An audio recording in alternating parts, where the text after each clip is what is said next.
അസ്സലാമു വറഹ്മത്തുള്ളാഹി വബറകാതുഹു. അപ്പോൾ നമ്മൾ ഇന്ന് നല്ലൊരു ചിക്കൻ പക്കവട ഇട്ടിട്ട് വന്നിട്ടുള്ളത്.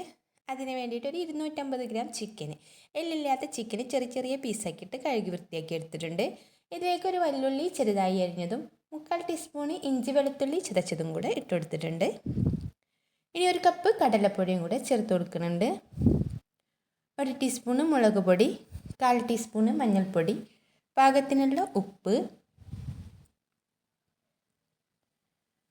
1 ടീസ്പൂണ് പെരിഞ്ജീരകപ്പൊടി, 1 tablespoon chicken masala, 1 teaspoon garam മസാലയും കൂടെ ചേർത്ത് പാകത്തിന് വെള്ളമൊഴിച്ച് നന്നായിട്ടൊന്ന് മിക്സ് ചെയ്തെടുക്കുന്നുണ്ട്.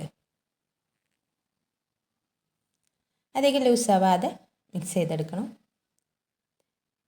ഇതിലേക്ക് ഒരു പിടിയോളം ചപ്പ് പുതിന കറിവേപ്പിലയും കൂടെ ചേർത്ത് കൊടുക്കുന്നുണ്ട് അരിഞ്ഞിട്ട്. അതൊന്ന് നന്നായിട്ട് മിക്സ് ചെയ്തിട്ട് 1 മണിക്കൂറൊന്ന് ഇത് മസാല പിടിക്കാൻ വേണ്ടിയിട്ടൊന്ന് മാറ്റി വെക്കുന്നുണ്ട്. അപ്പോൾ ഇതാ നമ്മുടെ 1 മണിക്കൂറൊക്കെ കഴിഞ്ഞിട്ടുണ്ട്. ഇതിന് ചൂടായി വരുന്ന എണ്ണയിലിട്ട് ഒന്ന് പൊരിച്ചെടുക്കുക. ഓരോ സ്പൂണ് എണ്ണയിലോട്ട് ഇട്ട് കൊടുക്കുക.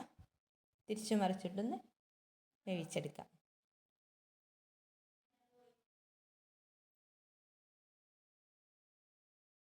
വീഡിയോ ഇഷ്ടപ്പെടുന്നുണ്ടെങ്കിൽ ഒന്ന് ലൈക്ക് ചെയ്യാനും ഷെയർ ചെയ്യാനും കമൻറ്റ് ചെയ്യാനും പിന്നെ സബ്സ്ക്രൈബ് ചെയ്യാനും മറക്കല്ലേ.